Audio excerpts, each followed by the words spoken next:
Itu aturan webinar secara Zoom itu yang pertama. Peserta yang akses ke Zoom itu ID peserta atau username peserta dalam ikut webinar ini harus menggunakan nama asli, bukan nama perangkat ataupun nama institusi. Yang kedua, peserta yang mendapatkan akses ke Zoom harus berpakaian rapi dan berperilaku sopan saat webinar dilaksanakan. Yang ketiga, peserta sangat diharapkan untuk mematikan suara atau mute selama proses webinar berlangsung. Yang keempat,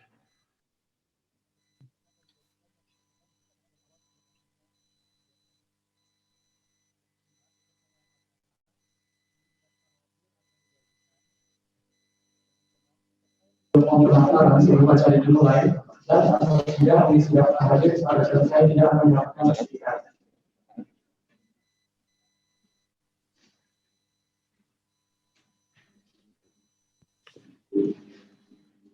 Kepada peserta yang menggunakan akses Zoom diharapkan untuk mengaktifkan kameranya karena sebentar lagi acara akan segera dimulai.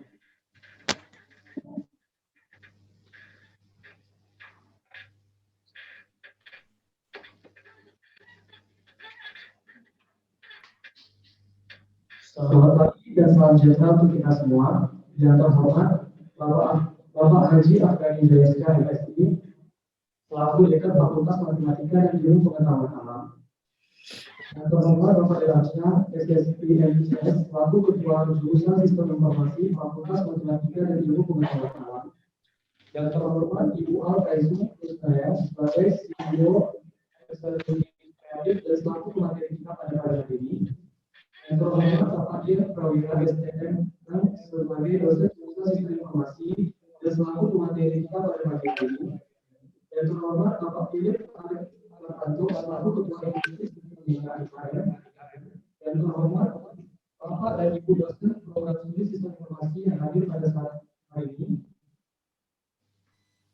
Yang terhormat rekan-rekan panitia yang hadir pada saat ini dalam proses webinar dan pelatihan. Dan terakhir yang kami banggakan kepada seluruh peserta yang hadir dalam kegiatan webinar dan pelatihan puji syukur kita kehadiran Tuhan yang Maha Esa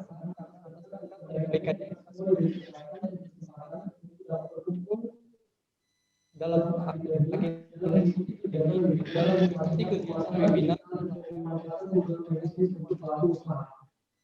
Sebelumnya perkenalkan nama saya pagi acara yang akan bisa ikuti pada pagi hari ini adalah sebagai atas sambutan Dekan Fakultas Matematika Ilmu Pengetahuan Alam Universitas Indonesia sekaligus pemberian selamat kepada Ketua IKM. Yang ketiga, atas sambutan Ketua Jurusan Sistem Informasi yang melakukan pembacaan doa dan seminar pemaparan sisi tanya jawab seminar pelatihan Google 8 dan kegiatan. Bagi peserta yang hadir di tempat pelaksana secara tatap muka atau secara offline diharapkan untuk mengikuti kegiatan sampai selesai karena di akhir kita akan masuk sisi komunikasi bersama. Untuk yang ke-9 penutup bersama. Baiklah untuk mempersingkat waktu,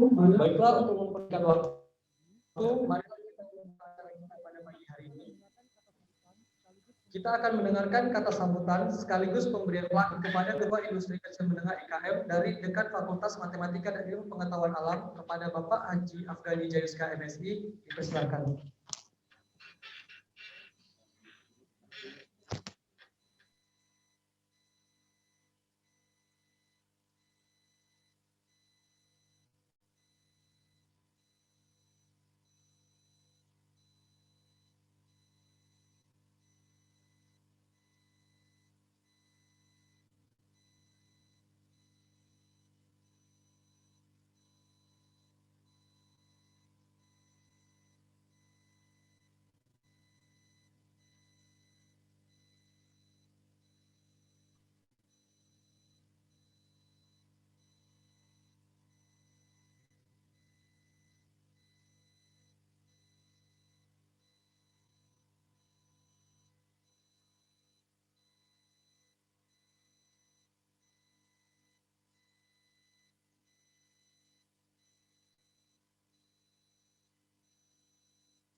para pelaku usaha bisa memanfaatkan ya, inovasi dan teknologi informasi ini agar bisa mengembangkan usahanya. Harapan kami semoga apa yang dilatih dan diseminarkan pada hari ini bisa bermanfaat bagi para peserta dan bisa dilanjutkan lagi dalam bentuk implementasi unit-unit usaha di masing-masing kelompok unit usaha. Itu saja harapan saya, semoga dapat bertemu kembali di pelatihan-pelatihan selanjutnya. Akhiri saya ini, Assalamualaikum warahmatullahi wabarakatuh.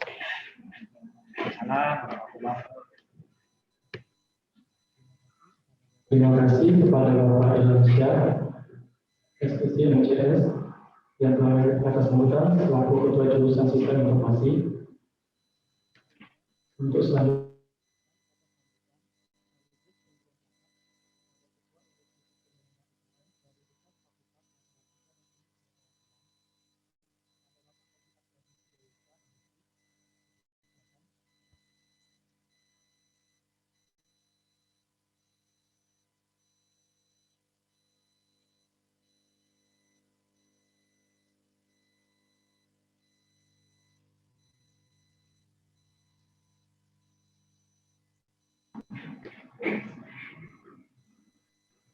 tes yang di ruangan bisa dengar, yang di luar ruangan yang online bisa dengar.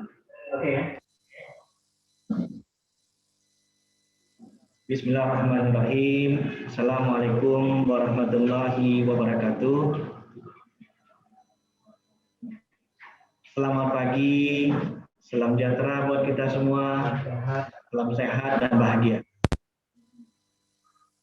Alhamdulillah pada pagi hari ini kita bisa berkumpul dalam acara webinar dan pelatihan dan kondisi sehat walafiat. Yang kami hormati Bapak Ilhamsyah, SSI, Ketua Jurusan Sistem Informasi Universitas Singapura. Yang kami hormati Bapak Philip selaku Koordinator UMKM Kabupaten Kuburaya serta jajarannya. Yang kami hormati Bapak Ibu dosen, yang kami hormati Bapak Ibu UMKM Kabupaten Kuburaya. Alhamdulillah kesempatan ini kita mesti banyak-banyak bersyukur pada Allah SWT.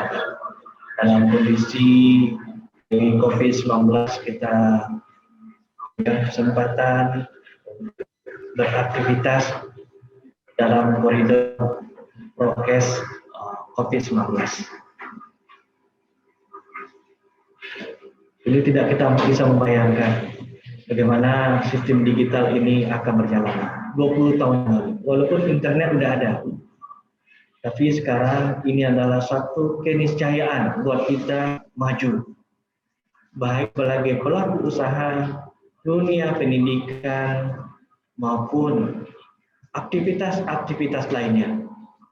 Maka digitalisasi, globalisasi, dan penggunaan data tadi sangat penting. Perlu kami sampaikan dalam kesempatan ini, perguruan tinggi Universitas Tanjungpura itu ada 3 komponen utama kegiatannya tadi. Pertama adalah pendidikan dan pengajaran. Untuk mendidik mahasiswa-mahasiswi sehingga bisa menjadi sarjana. Kemudian ada penelitian. Penelitian ini adalah kewajiban yang kedua mesti dilakukan oleh dosen. Diharapkan dari hasil penelitian tadi bisa dimanfaatkan, bisa ditindaklanjuti, baik dalam skala kebijakan, rekomendasi, maupun adalah terkait dengan inovasi dan teknologi. Dan aktivitas yang ketiga adalah pengabdian kepada masyarakat. atau bisa juga disebut diseminasi hasil-hasil penelitian atau kompetensi yang dimiliki oleh dosen tadi atau kelompok dosen, sehingga bisa dirasakan manfaatnya oleh masyarakat. Jadi, bukan hanya pendidikan dan penelitian saja, tapi ada kegiatan ketiga dari perguruan tinggi ini perannya, pengabdian kepada masyarakat. Kegiatan kita pada pagi hari ini adalah kegiatan yang ketiga ini, pengabdian kepada masyarakat. Jadi menjadi ilmu yang bermanfaat.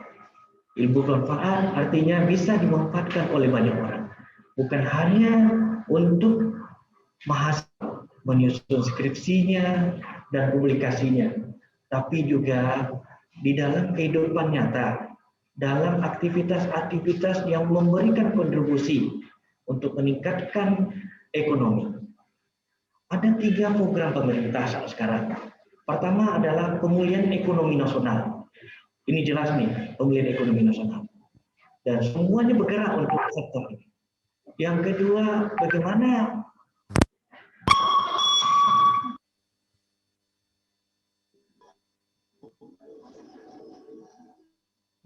pencegahan terhadap COVID ini bisa hari demi hari, bulan demi bulan dilakukan antisipasi penyebarannya dan adanya herd immunity.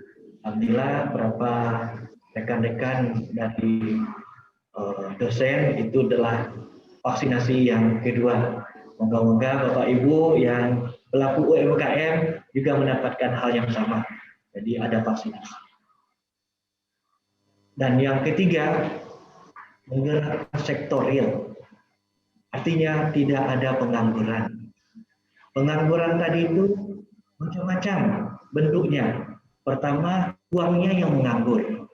Banyak uang yang menganggur. Banyak kredit yang tidak bisa disalurkan. Banyak program-program yang tidak bisa terserap anggarannya tadi. Itu namanya uang yang menganggur, anggaran yang menganggur. Yang kedua adalah lahan yang menganggur.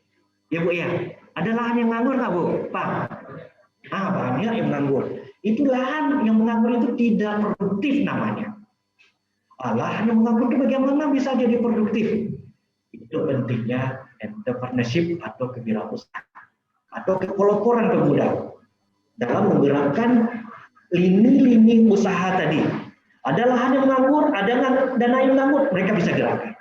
Dan yang ketiga adalah sumber daya manusia yang menganggur. Dan penganggur ini sangat banyak sekarang. Kenapa? Ya, ekonomi tidak bergerak. Banyak sektor swasta tadi itu tidak bisa menggerakkan roda cash flow-nya lagi. Ya, permintaan kurang, aktivitas terbatas. Jadi butuh terobosan masyarakat di dalam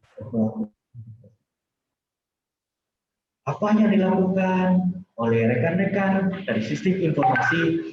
Ini adalah satu terobosan. Mengadakan acara pelatihan, webinar dan pelatihan penguatan Google My Business untuk usaha. Bukan hanya memasarkan langsung, tapi kita juga memasarkan secara online. Dengan ada platform yang dibuat oleh Google tadi, ini bisa disosialisasikan ke pelaku-pelaku usaha, sehingga ini akan menambah semangat. Awalnya udah ada usaha, ini bagaimana untuk mengembangkan lebih lanjut. Jadi ini adalah peluang berikutnya buat bapak-bapak, ibu-ibu, Pak Philip sebagai komandan, siap untuk menggerakkan nantinya. Jadi kita bersinergis antara perguruan tinggi dengan UMKM ini bagian kegiatan kami, Bapak Ibu. Dan kami mempunyai tanggung moral. Jadi masyarakat sekitar kampus Unpad ini, terutama adalah Kalbar, kita misi peran untuk memajukan Kalimantan Barat. IPM kita masih 30, nomor 30. Jadi masih di bawah kita. Banyak prestasi-prestasi yang telah dilakukan baik kelompok maupun institusi, tapi belum menjangkau pada skala besar. Kita berharap dengan bersinergis tadi, kita akan bisa meningkat bersama-sama. Bukan hanya Untan aja yang maju, oh ya Untan hebat. Tidak bisa Untan yang hebat. Tapi kehebatan tadi tidak memberikan warna, tidak memberikan kontribusi kepada masyarakat. Kami berharap dengan kegiatan-kegiatan yang seperti yang dilakukan oleh informasi ini dalam rangka bagaimana kami di perguruan tinggi bisa memberikan kontribusi positif untuk kemajuan. Terima kasih Pak Pilih, Bapak Ibu semuanya, baik yang berada di dalam ruangan ini maupun yang online. Kami siap untuk bersinergis, bekerja sama, berdiskusi, bukan hanya dengan UMKM, jadi Bapak Ibu nantinya bisa berdiskusi dengan tim yang ada di dinas-dinas, yang ada di Bank Indonesia terkait dengan program produk unggulan. Alhamdulillah sudah 3 tahun berturut-turut Fakultas MIPA pertama dalam survei produk unggulan Kalimantan Barat. Jadi ada tim dari kami dengan bisa berdiskusi lagi dengan tim yang ada di jurusan matematik program studi statistik yang dikomandani oleh Ibu Neva. Beliau sebagai wakil dekan 2. Jadi program-program yang ada di dinas, yang ada di Bank Indonesia terkait dengan kebijakan-kebijakan tadi, kebijakan-kebijakan tadi akan memberikan dampak dan kontribusi dalam pengembangan bisnis-bisnis yang Bapak Ibu lakukan. Ini sama dengan kebijakan. Jadi digitalisasi ini Bank Indonesia pun mengarahkan ke sana juga. Begitu juga Dinas UMKM dan Koperasi. Terima kasih kepada panitia Bu Nurul Muti STM.com yang telah memandani kegiatan ini sehingga bisa terlaksana dengan baik, serta jajarannya dan tim TK yang membackup setiap acara-acara kami. Terima kasih banyak. Semoga acara ini berjalan dengan baik, dengan sukses, dan ada manfaatnya buat kami dan buat Bapak Ibu pelaku UMKM. Akhirul kalam, wabillahi taufiq wal hidayah. Assalamualaikum warahmatullahi wabarakatuh.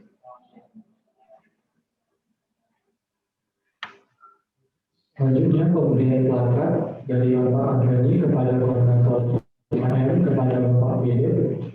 Disilakan.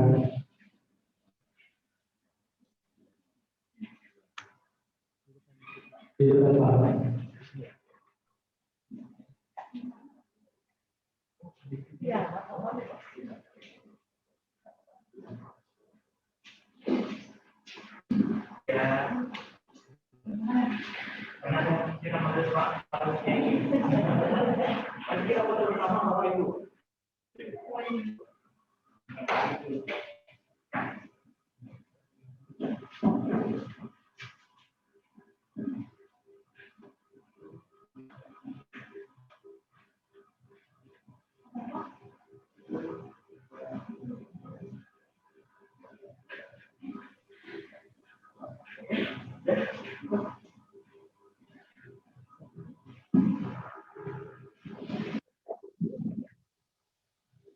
Selanjutnya ada komunikasi bersama secara tatap muka dan online. Untuk yang pertama secara tatap muka disilakan kepada Bapak Ibu peserta untuk ikut bergabung dengan banner untuk dapat dokumentasi bersama.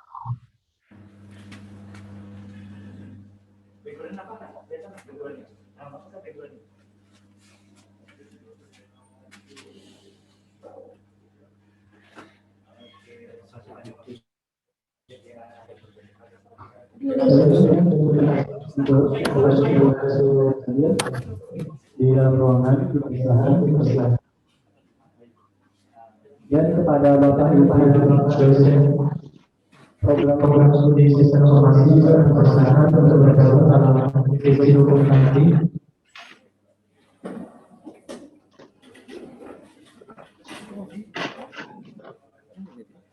Ini internal ngambil dari situ, enggak dari sini. Tidak jernih dari situ.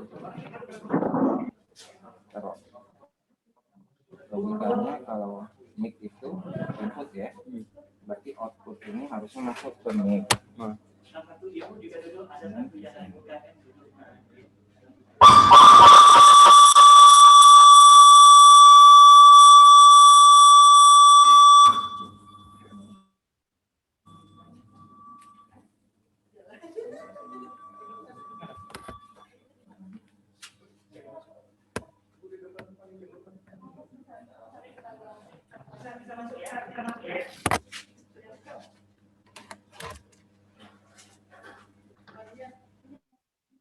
Ya.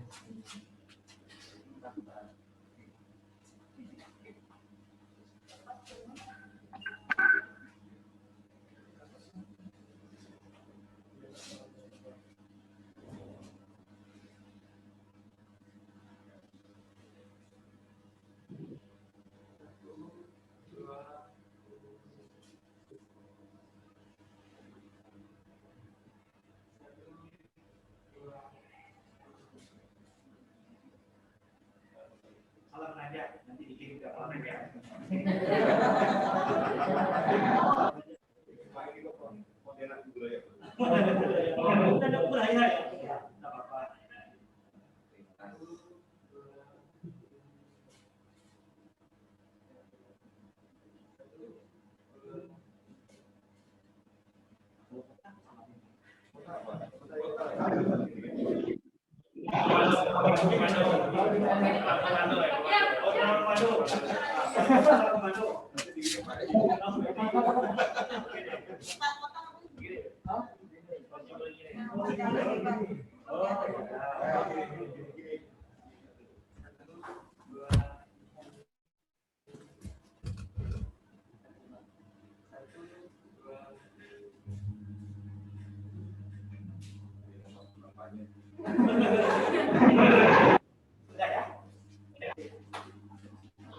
Oke, terima kasih kepada Bapak Ibu. Kami dipersilakan untuk kembali menempati pada posisi masing-masing.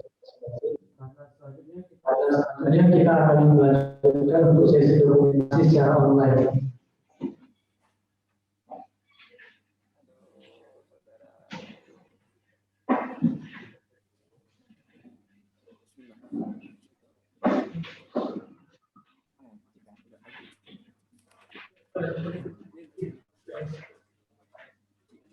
Ngecikkan di mana? Ngecikkan dulu.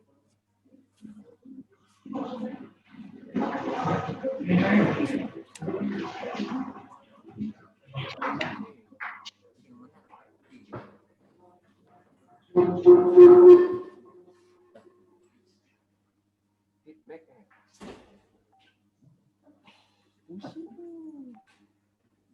Mic-nya matiin semua udah.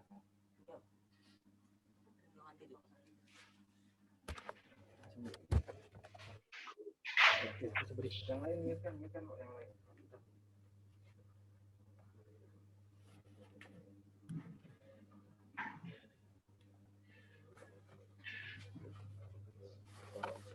Lihatkan.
Selanjutnya kita akan melakukan dokumentasi secara online. Diharapkan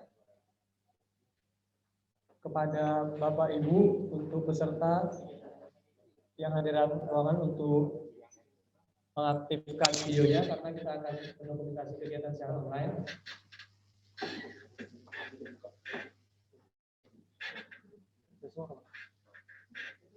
Oke, saya akan menghitung untuk dokumentasi kegiatannya. 1, 2, 3. Tahan. Oke, sekali lagi.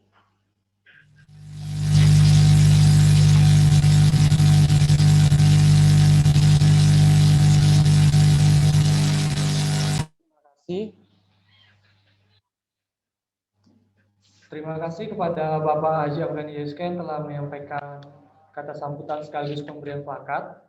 Untuk selanjutnya, pembacaan doa oleh Saudara Ahmad Cahyadi. Kepada Saudara Ahmad Cahyadi, dipersilakan.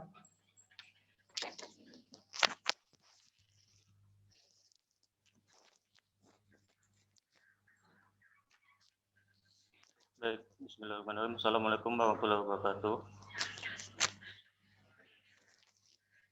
Untuk mengawali kegiatan kita pada pagi hari ini, marilah kita bersama-sama menundukkan kepala sejenak, berdoa untuk memohon agar agenda kita pada pagi ini dapat lancar dari awal hingga akhir. Marilah kita bersama-sama berdoa menurut agama dan keyakinan kita masing-masing, dan untuk yang beragama Islam, izinkan saya memimpinnya. A'udzubillahi minasyaitonirrajim. Bismillahirrahmanirrahim. Alhamdulillahirabbil alamin. Wassalatu wassalamu ala asrofil anbiya'i wal mursalin wa ala alihi washabihi ajma'in. Ya Allah, ya Rahman ya Rahim. Engkaulah Tuhan pemilik apa yang ada di langit dan apa yang ada di bumi. Engkau adalah kuasa atas segala sesuatu. Oleh karena itu, kami di sini bersama jiwa dan raga, kami hadir untuk menyerahkan kepasrahan diri atas kehendak dan ridho-Mu. Oleh karena itu, kami memohon ridho atas agenda kami dari pagi ini hingga selesai nanti. Kami memohon agar kegiatan ini dapat berjalan dengan lancar dan bermanfaat bagi kami yang hadir di sini, baik secara online maupun secara offline. Ya Allah, lancarkanlah acara kami ini, berkahilah dan penuhilah pertemuan ini dengan kebaikan dan ilmu yang bermanfaat bagi kami yang hadir ini. Ya Allah, ya Razak, karuniakanlah kami rezeki yang halal dan penuh keberkahan-Mu. Berkahilah kami kesehatan dan keberkahan ilmu, hingga keberkahan usia. Serta akhirkanlah hidup kami kelak dalam keadaan husnul khotimah. Ya Allah, Tuhan yang Maha Pengampun, ampunilah segala dosa-dosa kami, dosa ibu bapa kami, dosa pemimpin dan guru kami. Semoga Engkau mempertemukan kami kelak di dalam surga-Mu yang penuh dengan kemuliaan. Allahumma rabbana atina fid dunya hasanah wa fil akhirati hasanah wa qina adzabannar. Subhana rabbika rabbil izzati amma yasifun wa salamun alal mursalin walhamdulillahi rabbil alamin. Assalamualaikum warahmatullahi wabarakatuh.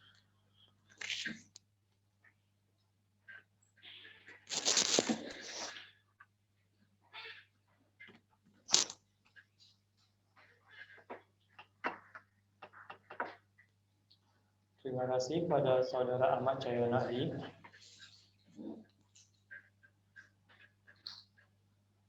Acara selanjutnya kita akan masuk ke dalam kegiatan webinar dan pelatihan pemasaran digital dan pemanfaatan Google My Business untuk pelaku usaha yang akan dipandu oleh moderator kita pada pagi hari ini. Kepada moderator Bapak Ibnu Rusy Eskom MM, kami persilakan. Terima kasih, Pak.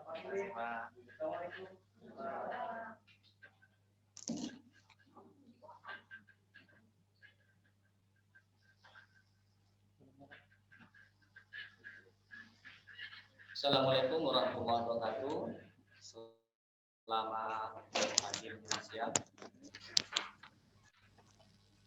Oke, assalamualaikum warahmatullahi wabarakatuh. Selamat pagi menjelang siang kepada seluruh peserta workshop seminar dan workshop pemasaran digital dan pemanfaatan Google My Business untuk pelaku usaha.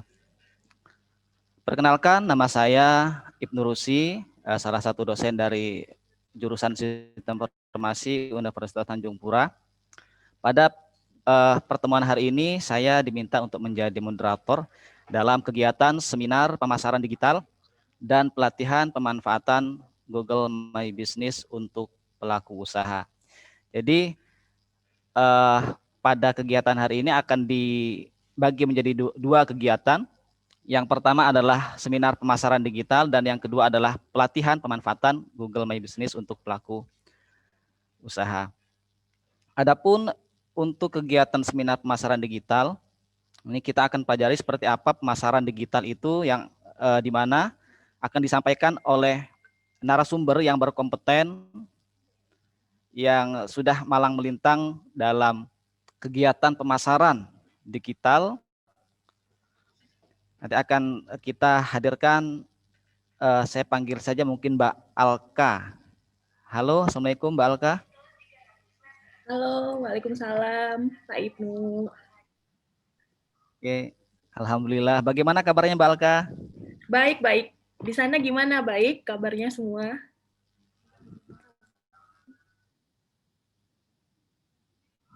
Oke, alhamdulillah di Pontianak cerah, Mbak Alka. Iya, Oke. alhamdulillah. Nah, kemudian yang kedua, nanti kita juga akan mengikuti pelatihan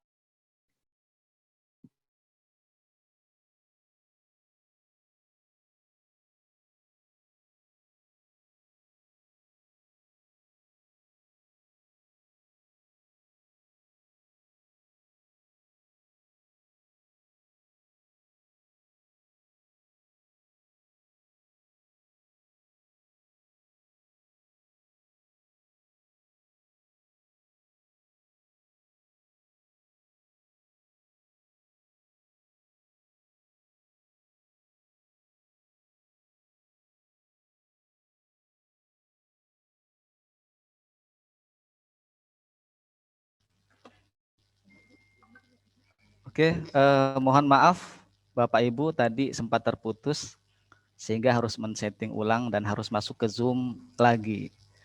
Oke, langsung saja akan kita dengarkan berkaitan dengan pemasaran digital yang akan disampaikan oleh Mbak Alka. Tapi sebelumnya saya ingin memberitahu nama lengkap dari pemateri kita pada pagi hari ini, yaitu Alkaisum Husnaya, panggilan Alka, asal dari kota Pontianak dan saat ini berdomisili di Bandung.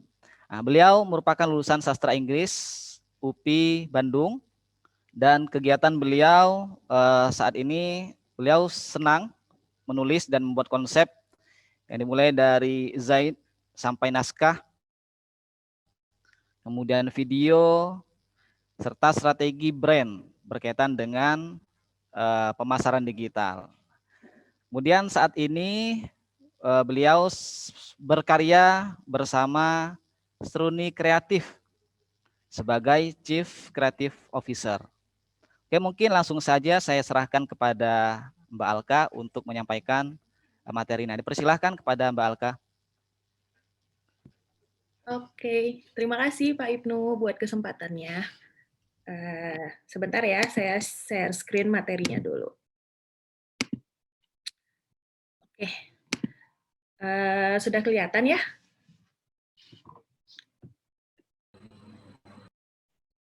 Kalau sudah kelihatan, kita mulai aja ya. Assalamualaikum warahmatullahi wabarakatuh. Om Swastiastu, Namo Buddhaya, Salam, salam sejahtera bagi kita semua. Selamat pagi. Hari ini saya akan mencoba menyampaikan materi berkaitan tentang digital marketing untuk UMKM, usaha menengah kecil dan mikro.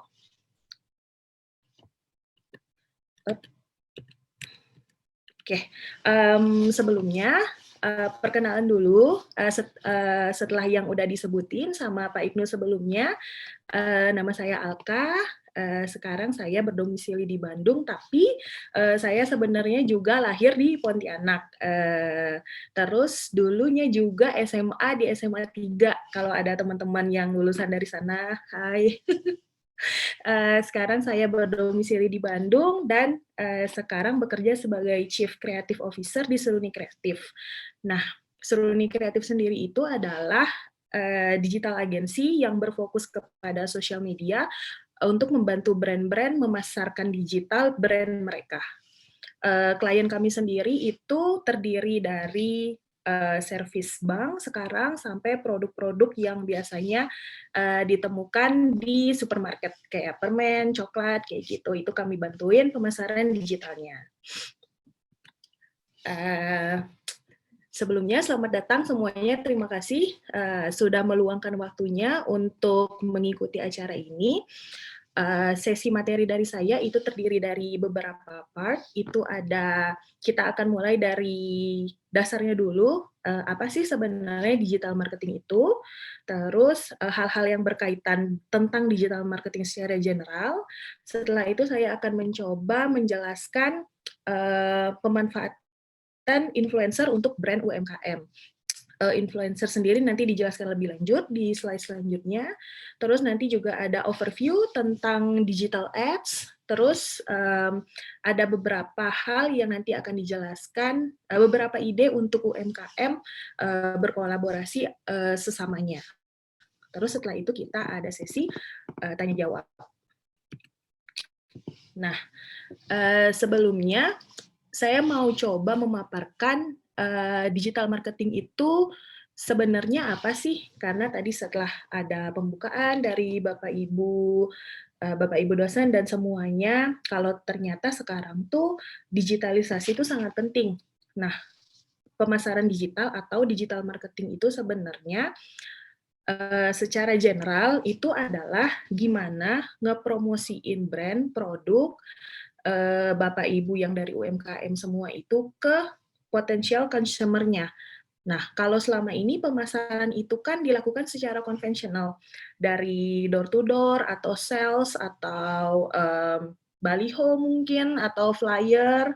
Nah, kalau sekarang itu kita bisa memanfaatkan digital. Digital di sini sebenarnya sangat luas.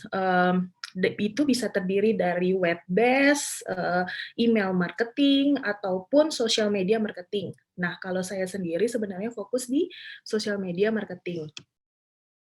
Nah, dari semua platform yang ada itu sebenarnya bisa diutilisasi sama Bapak dan Ibu semuanya untuk memasarkan brand dan produk Bapak dan Ibu. Nah, pemanfaatan platformnya itu sendiri sebenarnya beda-beda tuh. Antar platform bisa dimanfaatkan seperti apa. Nah, itu nanti saya bahas selanjutnya. Terus sebelumnya saya juga mau jelasin sedikit, ada beberapa istilah yang sering dipakai dalam digital marketing. Ini ada reach. Reach itu sebenarnya beberapa orang, jumlah orang yang melihat konten promosi. Nah, kalau misalnya kita konvensional nih, marketing konvensional, kita pasang TVC, commercial television. Nah, itu kan nanti bisa dilihat tuh per menit dipasang di satu stasiun itu dilihat berapa orang. Nah, kalau dulu dilihatnya misalnya pasang baliho atau pasang TVC, nah ini kita bisa pasang iklan digital, kita bisa pasang konten digital, yang nanti bisa dipasang ads ataupun post biasa di media sosial kalian. Nah, kalau yang tadi itu reach adalah jumlah orangnya, terus kalau impression itu adalah berapa kali konten yang udah disebar itu ditampilkan. Jadi misalnya kita scroll nih, kalau Bapak sama Ibu suka scroll Facebook atau IG, nah itu kan misalnya kita scroll, sekali lihat, terus nanti kita scroll lagi, nah itu dihitung tuh jadi impression. Nah, kalau yang ketiga itu ada engagement. Engagement sendiri ini kalau bisa diartiin gimana consumer-nya Bapak sama Ibu itu berinteraksi dengan kontennya. Nah, jadi kalau misalnya pemasaran konvensional itu orang-orang bisa langsung ngobrol dengan Bapak Ibu, bisa langsung lihat produknya, bisa langsung berinteraksi. Nah, kalau di digital marketing itu kita berinteraksinya lewat digital, di mana platform-platform yang dipilih, misalnya kayak IG, Facebook, ataupun nanti bisa pemanfaatan Google My Business itu bisa dari CEO, SEM. Nah, itu semua adalah platform berinteraksi antara brand dengan si potential customer-nya itu. Nah, karena nggak bisa lihat langsung, nggak bisa nyentuh langsung, nggak bisa berinteraksi secara langsung gitu, secara konvensional, kita harus bisa mempresentasikan brand-nya kita, produknya kita itu dengan baik. Nah, cara-caranya itu melalui bisa dihitung melalui reach tadi, impression, sama engagement. Nah, engagement itu misalnya Bapak sama Ibu lihat postingan jual ikan gitu kan, terus Bapak Ibu like. Nah, itu udah masuk engagement tuh. Terus udah gitu Bapak sama Ibu komen. Nah, itu udah masuk engagement, udah dihitung tuh. Berarti Bapak sama Ibu udah berinteraksi nih sama brand yang jual ikan itu. Macam-macam tuh engagement bentuknya. Bisa dari klik tadi, likes. Bapak sama Ibu ngeklik kontennya aja itu udah dihitung tuh di engagement. Terus bisa ngekomen juga dan share, kadang suka share ke WA, ataupun suka share japri di sosial media, nah itu udah masuk ke engagement. Jadi reach, impression, engagement itu adalah beberapa tolak ukur yang bisa dipakai untuk pemasaran digital produk UMKM Bapak sama Ibu semuanya. Nah, terus kenapa sih kamu membutuhkan digital marketing? Kenapa enggak? Enggak sih. Sebenarnya kenapa digital marketing ini rising? Karena dari budgeting, dari kepentingan Bapak sama Ibu sebagai brand UMKM, itu tuh sebenarnya bisa memotong budget, bisa lebih cepat, dan bisa dialokasikan sesuai budget. Karena sebenarnya kalau UMKM kan biasanya budgetnya nggak sebesar misalnya pemasaran bank gitu, yang biasanya sampai MM-an. Nah, sebenarnya dengan memakai digital marketing itu bisa disesuaikan dan lebih cepat dan lebih murah sebenarnya. Oke. Sebentar ya, saya mau pindah slide. Nah, selanjutnya ini adalah beberapa platform, contoh platform yang bisa Bapak Ibu gunakan, yang sebenarnya Bapak sama Ibu udah gunakan sehari-hari. Kayak misalnya Instagram, Twitter. Mungkin beberapa yang seusia saya atau lebih muda atau lebih tua, Bapak saya juga main Facebook sih sebenarnya.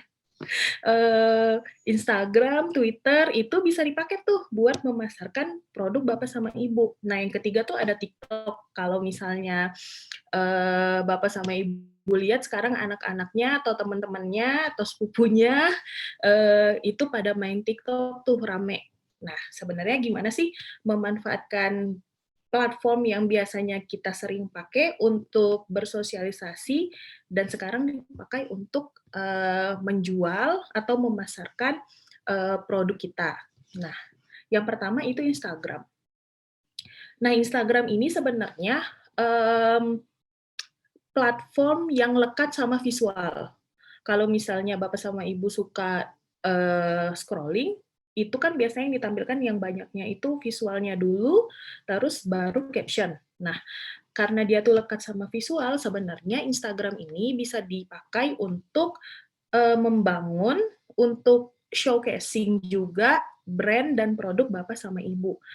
Nah, di sini biasanya brand itu memanfaatkan Instagram dengan memakai visual guideline untuk brandnya. Jadi, misalnya nih Bapak sama Ibu jualan cookies, jualan kue yang dijual, yang dibikin di rumah sendiri gitu, homemade cookies. Nah, di situ Bapak sama Ibu bisa pakai Instagram untuk showcasing produknya, terus Instagramnya itu ditata.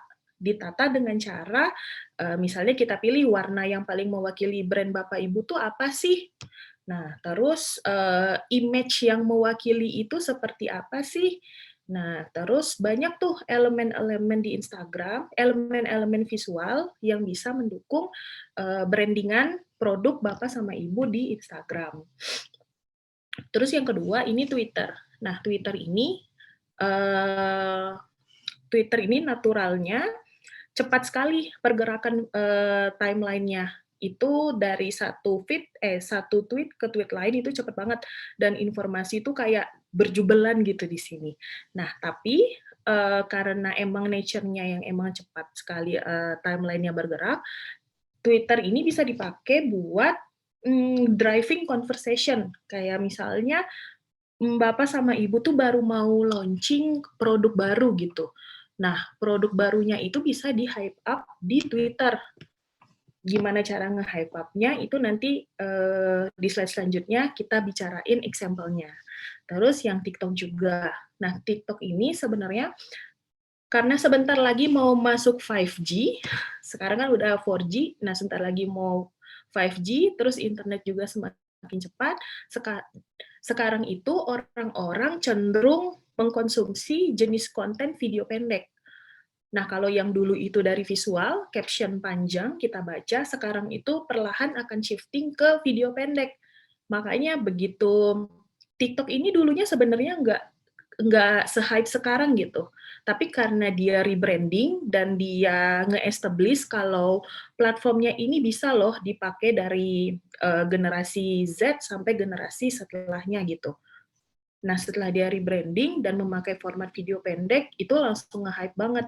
Karena satu, algoritmanya, ini saya bicara algoritma sebentar, algoritmanya belum sesusah Instagram, Twitter, ataupun Facebook. Nah, kalau Bapak Ibu dulu sadar, Facebook itu sama Instagram dulu sering tuh masih banyak akun-akun brand tampil ataupun yang jualan, yang memasarkan produknya itu masih dapat kesempatan untuk muncul di feed. Tapi kalau sekarang itu algoritmanya susah banget. Jadi kalau mau muncul di feedback di timeline platform Instagram, Twitter ataupun Facebook itu harus memakai budget ads yang lumayan kenceng untuk tampil di timeline target audiensnya kayak gitu. Terus, nah ini sebenarnya beberapa contoh untuk penggunaan Instagram, Twitter, dan TikTok brand-brand yang jenisnya UMKM. Nah, kalau misalnya dilihat, saya mau liatin ini dulu.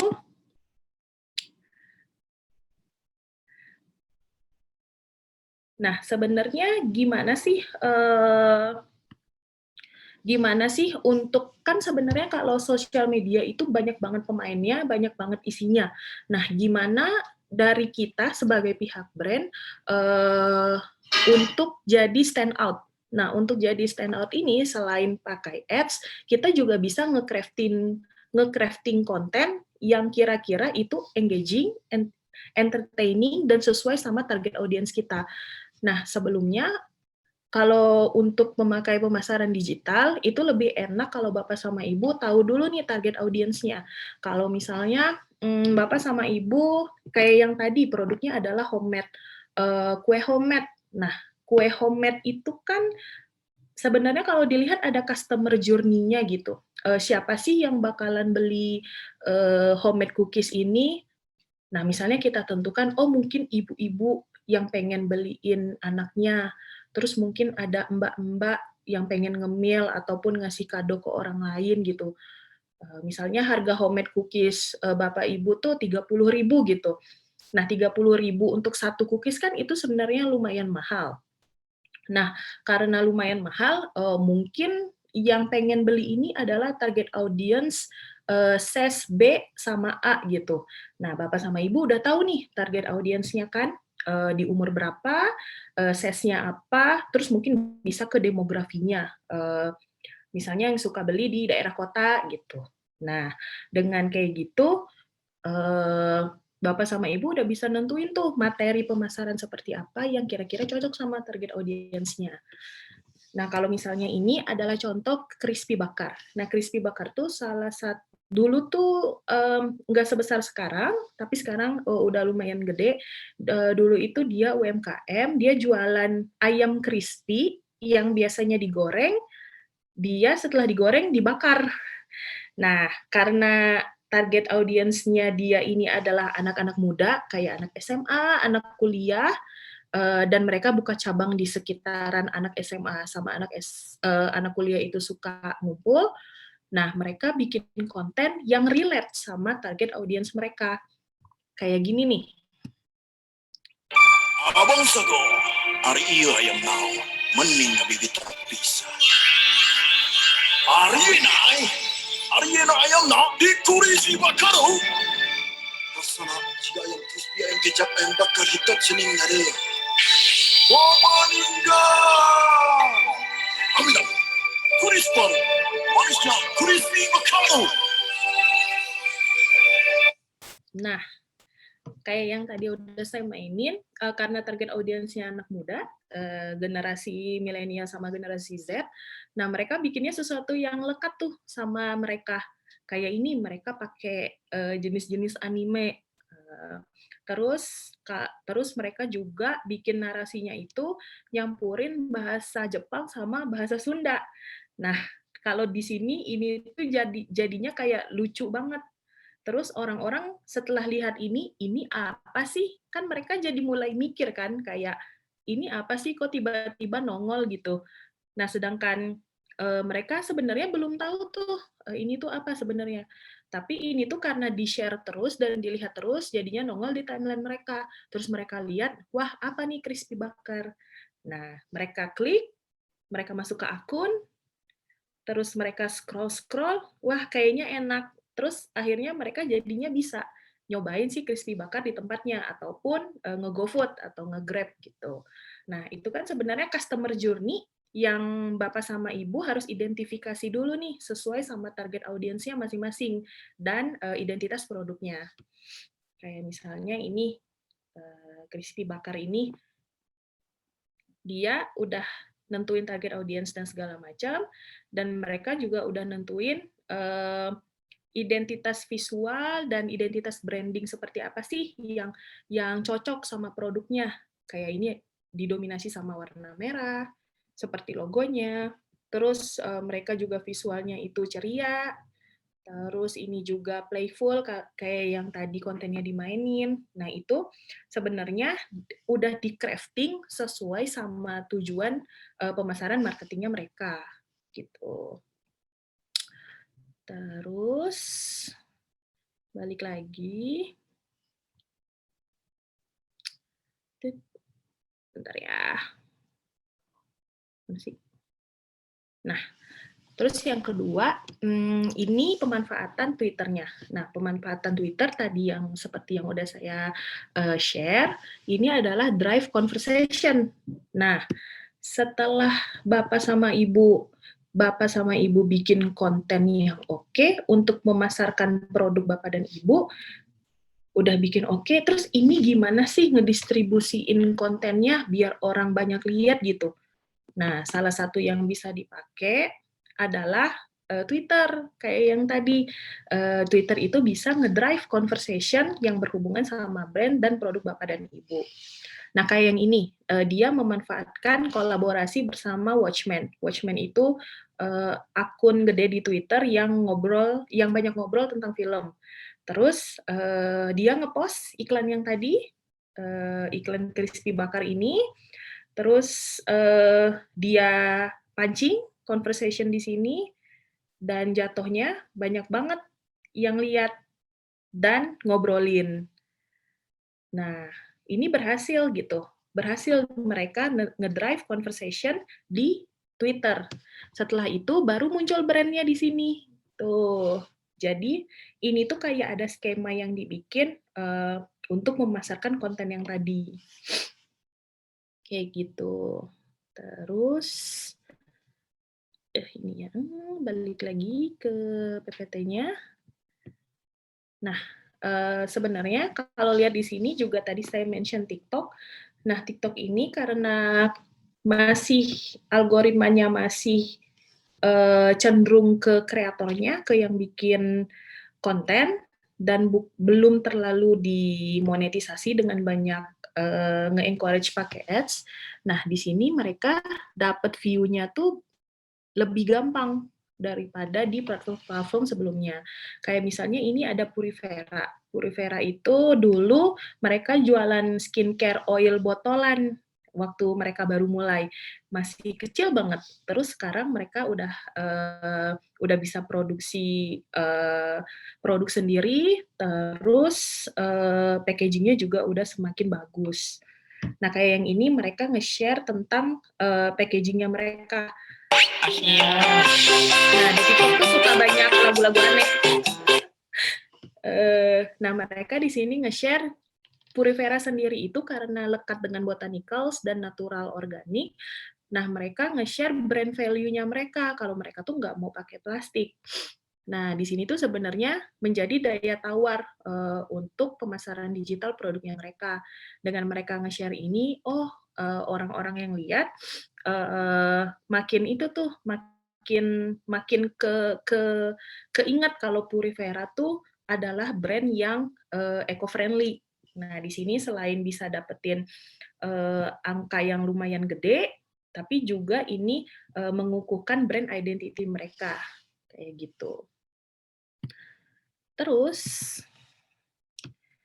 setelahnya influencer. Nah, sebenarnya kalau Bapak dan Ibu sering lihat di sosial media, kan kadang banyak banget tokoh-tokoh orang yang punya followers besar jumlahnya, dan itu mereka nge-endorse sesuatu. Nah, biasanya ini tuh disebut sama influencers atau enggak buzzer atau enggak KOL. KOL itu key opinion leader. Nah, sebenarnya sebenarnya mereka itu selain menyebarkan produknya, sebenarnya tugas utamanya tuh lebih ke mengasosiasikan brand ini dengan mereka. Jadi, kalau misalnya Bapak sama Ibu niat untuk, wah boleh nih pakai influencer buat ngeramein produk kita. Nah, itu pilihlah yang emang benar sesuai image-nya sama produk dan brand Bapak sama Ibu. Terus misalnya nih, contohnya kalau Bapak sama Ibu kayak yang tadi, homemade cookies. Nah, coba mungkin bisa dipilih influencernya yang ibu-ibu, terus yang aktif berkegiatan, terus image-nya itu family oriented, yang pengen ngasih cemilan yang enak, yang oke buat anak-anaknya. Nah, di situ Bapak sama Ibu misalnya ngajakin kerja sama mereka dan berhasil, itu bisa mengasosiasikan bareng antara brand sama influencer. Jadi nanti influencer itu akan ngebantu Bapak sama Ibu nge-build image brand-nya lebih sesuai gitu. Nah, salah satu approach yang bisa dipakai kalau misalnya mau pakai influencers ini, kalau saya sebenarnya daripada approach langsung nanya-nanya berapa satu postingan harganya kayak gitu, saya lebih milih biasanya nyeritain dulu nih, brand kami tuh ini loh Bu, brand kami itu concern-nya di sini gitu. Terus kami tuh pengen sebenarnya nyebarin value-value seperti ini, dan sepertinya Ibu cocok untuk berkolaborasi bersama kami gitu. Nah, saya lebih suka approach-nya seperti itu. Sejauh ini pemilihan influencer dengan approach seperti itu lebih enak karena nanti ke depannya kita tuh will go a long way gitu. Kita tuh berhubungannya lama, terus lebih enak kerjasamanya. Jadi selain money oriented, tapi juga value oriented. Jadi nggak cuman tentang barter uang gitu, tapi kita juga barter value antara brand kita sama brandingannya si influencer itu. Terus yang ketiga ini tentang cara nanti endorsement-nya. Nah, biasanya kalau Bapak sama Ibu suka scroll, influencer itu kalau nge-endorse sesuatu, itu suka langsung bilang, ayo ini cobain, enak, kayak langsung kelihatan.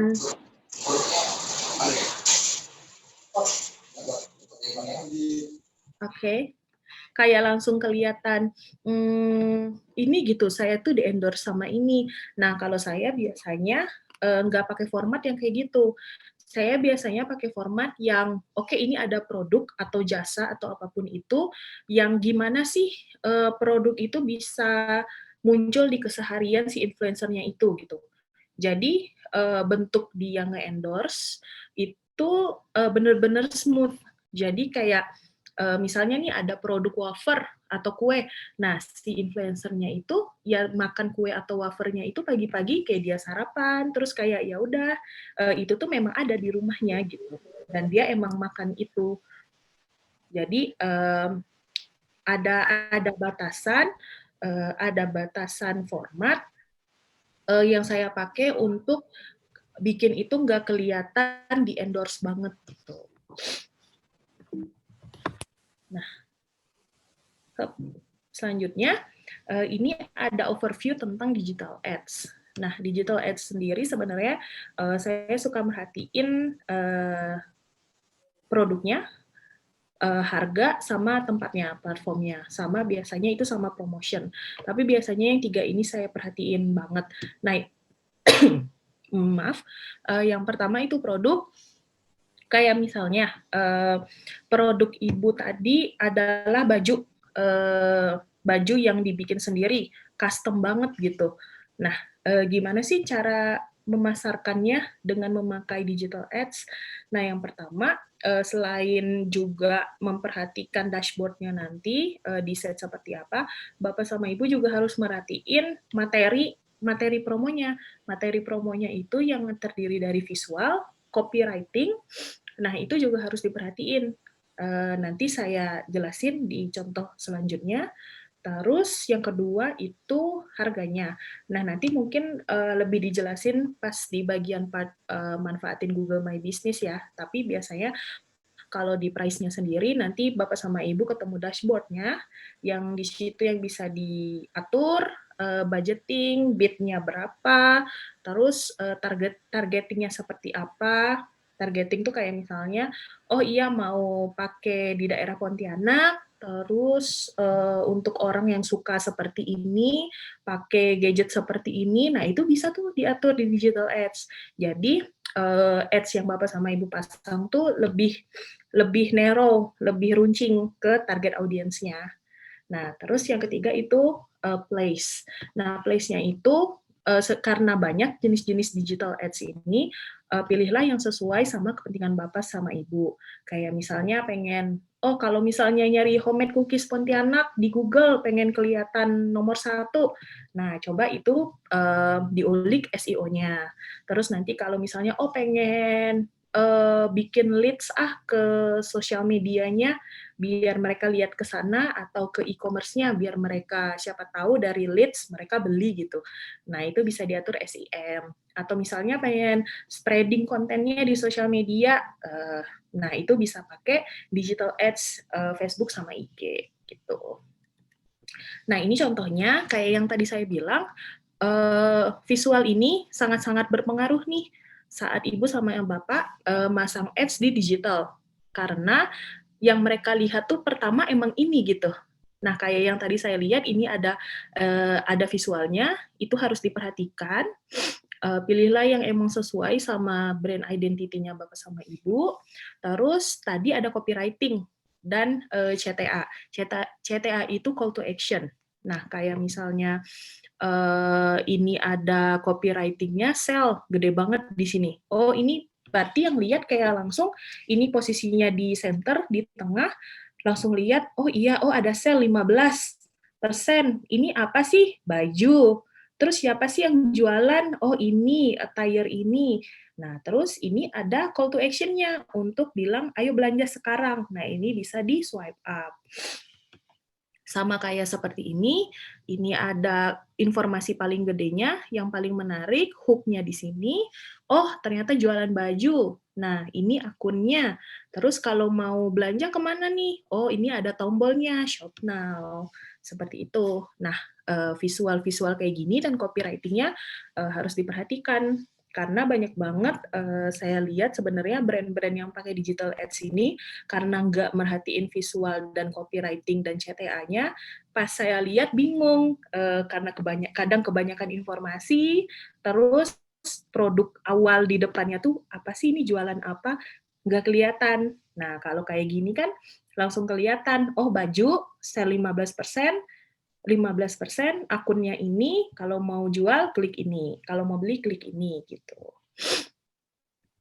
Nah, yang terakhir ini sebenarnya dari pengalaman saya beberapa kali bantuin UMKM.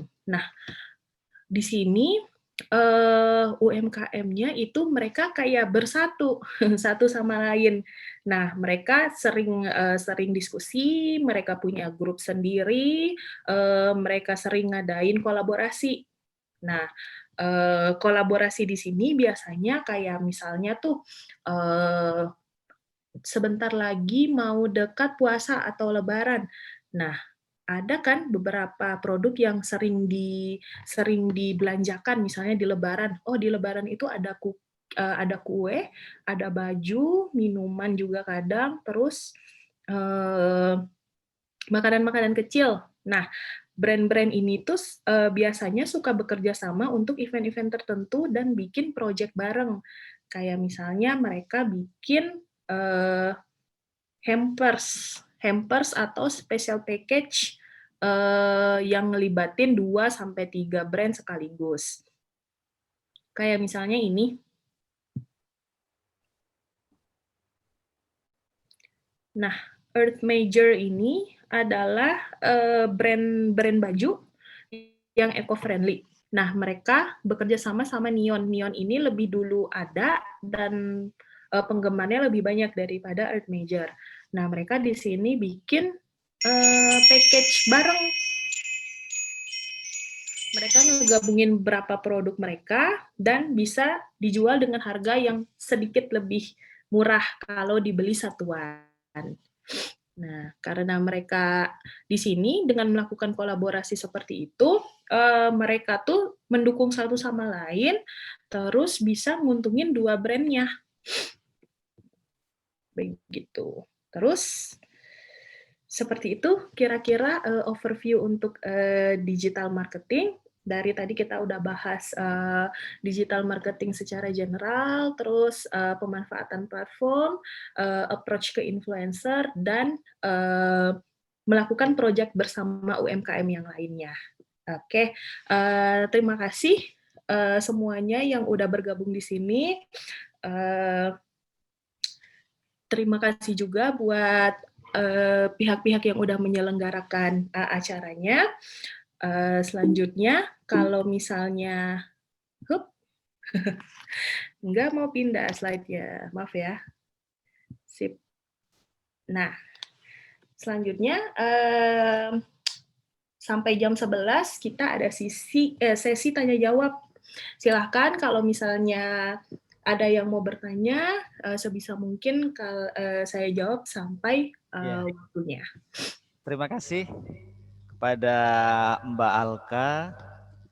Banyak sekali ilmu yang telah kita terima dari penjelasan Mbak Alka berkaitan dengan digital marketing.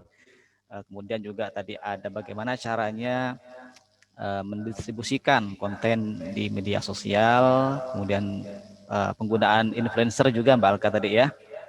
Nah, kemudian juga ada digital ads. Kemudian yang terakhir tadi bagaimana berkolaborasi antara beberapa unit UMKM seperti itu ya dengan menggunakan proyek bersama. Oke, terima kasih sekali lagi saya sampaikan kepada Mbak Alka yang telah memberikan ilmu kemudian share pengalaman kepada kita semua. Selanjutnya adalah sesi tanya jawab berkaitan dengan seminar.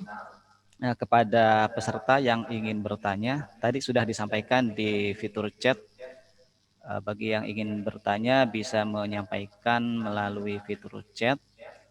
Ini saya lihat masih belum ada ya. Atau mungkin langsung menyampaikan pertanyaan melalui dengan mengaktifkan audionya. Persilahkan.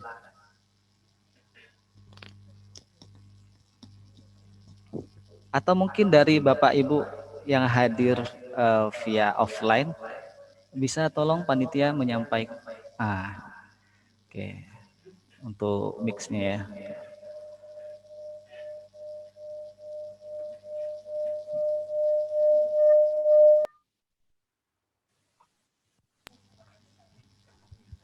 Oke, ini yang punya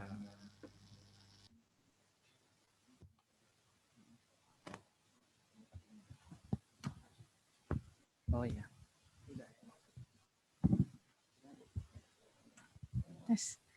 Assalamualaikum warahmatullahi wabarakatuh. Waalaikumsalam. Terima kasih banyak atas kesempatannya.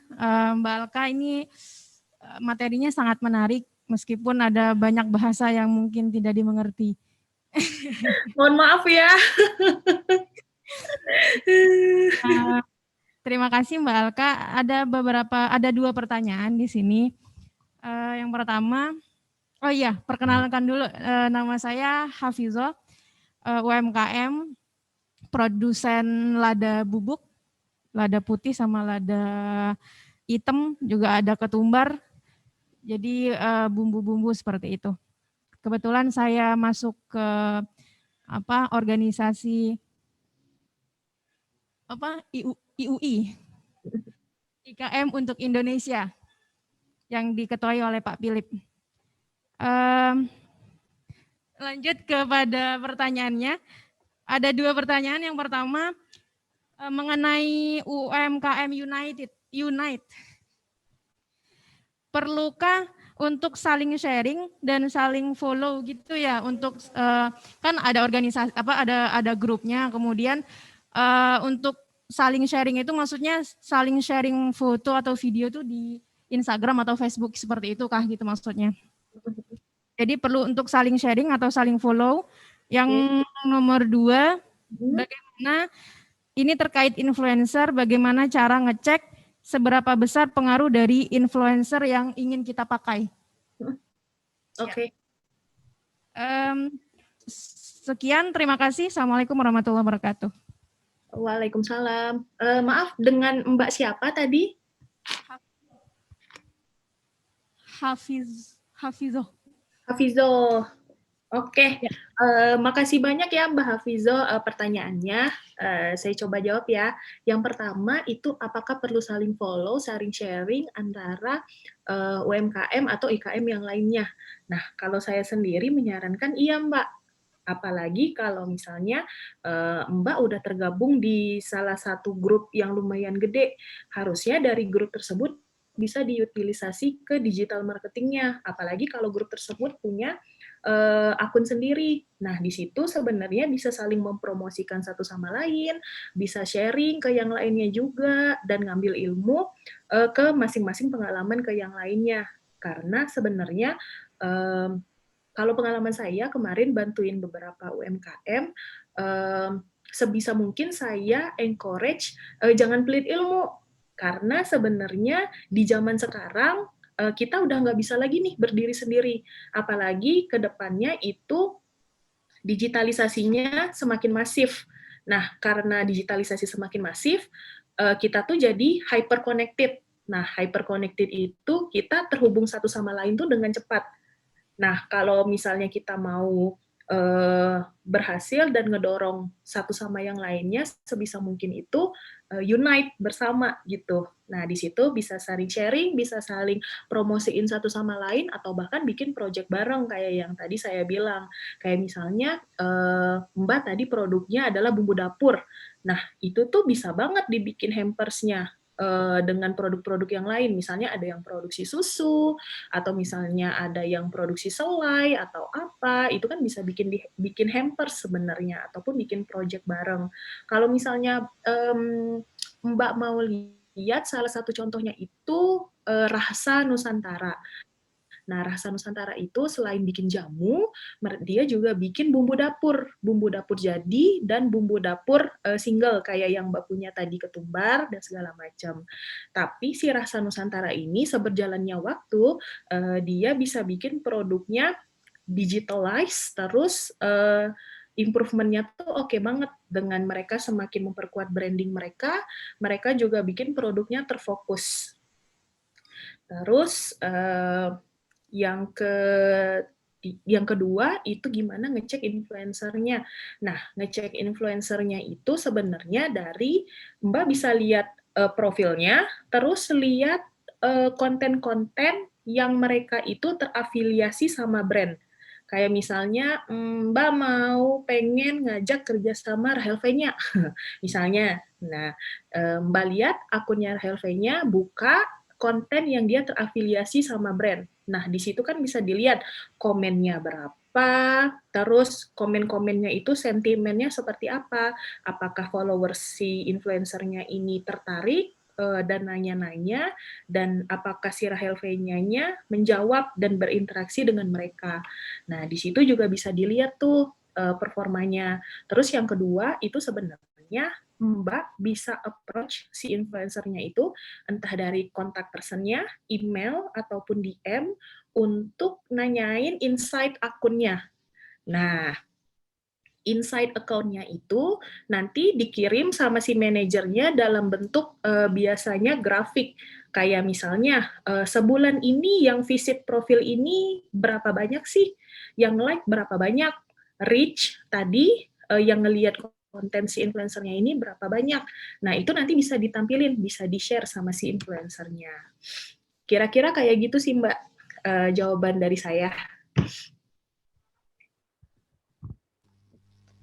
Ya, terima kasih kepada Ibu Hafizoh dari IUI ya, Ikatan untuk Indonesia, berkaitan dengan apa yang telah ditanyakan. Yang tadi sudah dijelaskan juga oleh Mbak Alka berkaitan dengan pertanyaan yang disampaikan oleh Ibu Hafizoh. Kemudian mungkin dari peserta yang hadir secara online, ada yang ingin ditanyakan?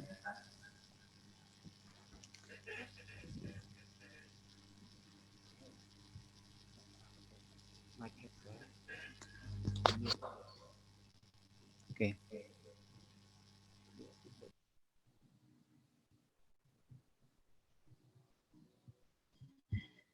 Halo?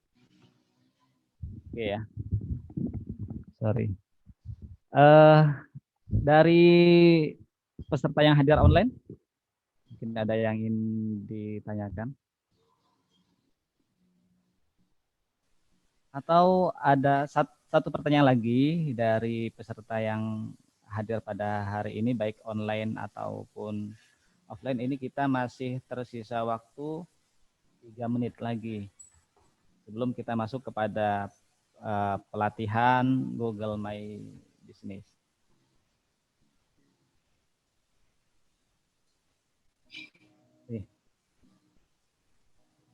Artinya kalau belum ada, saya ingin bertanya Mbak Alka. Iya. Oke, Mbak Alka ya. Bagaimana sih Mbak Alka kita itu mencari ide-ide kreatif? Maaf Pak, izin bertanya. Oke. Nah ya, silakan Bu Sukal. Halo. Ya, Bu Sukal sudah terdengar.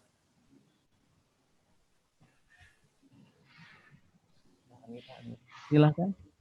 Oke, baik. Terima kasih Pak Ibnu Rusi. Maaf Mbak Alka, ini izin bertanya. Ini terkait tentang medsos lah ya. Kebetulan saya ada beberapa juga yang difokuskan untuk UMKM-nya. Jadi yang pertama adalah travel Ini alhamdulillah untuk medsosnya ini kayak model Instagram, itu sudah masing-masing gitu Mbak. Jadi hanya permasalahannya ini di akun TikTok seperti itu. Apakah baiknya itu, misalnya saya juga ada juga yang palu gada lah, apa lu tanya gue ada gitu, ada juga. Terus ada juga yang kuliner, jadi rencana ini akan mengembangkan bingke rumput laut, tamplang rumput laut, sama nugget rumput laut seperti itu. Tapi akun TikToknya tuh masih gado-gado gitu, masuk ke situ semuanya gitu Mbak. Jadi apakah alangkah lebih baiknya untuk yang TikTok ini kita seperti halnya kita membuat akun Instagram per masing-masing ataupun di situ masuk semua baiknya Mbak untuk yang istilahnya biar interestnya lebih baik lah seperti itu. Terima kasih Mbak. Oke, terima kasih Bu Sukal buat pertanyaannya. Berarti kalau tadi boleh saya ulang pertanyaannya itu TikTok ya? Ya betul TikTok Mbak. Kan sekarang mungkin kayaknya yang lebih hype tuh yang TikTok sekarang Mbak ya. Kalau TikToknya sendiri itu buat produk apa Mbak? Yang nugget tadi atau travel atau yang mana? Gabung-gabung. Jadi kadang iya betul. Kalau sudah medsosnya Instagram tuh insya Allah udah rapi lah. Tapi kalau untuk TikTok nih apakah alangkah lebih baiknya kita bikin 3 akun sekaligus masing-masingnya atau bisa gabung itu aja baiknya Mbak? Oke, kalau dari saya sebenarnya dilihat dulu produk sama servisnya Ibu Sukal. Kayak misalnya tadi ada travel dan segala macam. Nah sebenarnya kan beda-beda tuh jenis produk dan servisnya. Kalau memang dari awal mereka emang bersatu di induknya gitu, misalnya Bu Sukal Corporation gitu kan, misalnya. Nah itu sebenarnya bisa aja digabung kalau emang dari awal kayak gitu. Itu tuh emang dari produknya Bu Sukal gitu. Nah, itu sebenarnya balik lagi ke budgetingnya Bu Sukal sendiri. Kalau misalnya Bu Sukal budgeting internalnya itu bisa dibedain, buat TikTok saya saranin buat dibedain. Karena itu kan pasti target audiensnya beda, produknya beda, approach-nya beda, kreatifnya beda. Nah, itu buat bikin orang yang lihat langsung tertanam, oh iya ini travelnya Bu Sukal. Nah, mereka ke situ tuh. Terus yang ini, oh ini produk Bu Sukal yang ini, oh mereka ke sini gitu. Nah, kalau misalnya dari Bu Sukal sendiri ada budgeting internalnya buat ngebedain konten TikTok itu, saya saranin sih dibedain. Tapi kalau misalnya budgetingnya belum ke arah ke sana, selama ini untuk sekarang kayaknya nggak apa-apa kalau emang dari awal mereka tuh identitinya emang ada di satu induk perusahaan gitu. Kalau dari awal emang kayak gitu identitinya, itu nggak apa-apa digabung aja dulu kalau emang budgetingnya belum ke arah pemisahan pemasaran marketingnya, pemasaran digitalnya. Gitu Bu Sukal. Oke, baik Mbak Alka, terima kasih masukannya. Ya, makasih pertanyaannya. Oke, terima kasih kepada Bu Sukal atas pertanyaannya. Jadi tadi bisa dipisah atau juga bisa digabung bergantung dengan budgeting yang ada.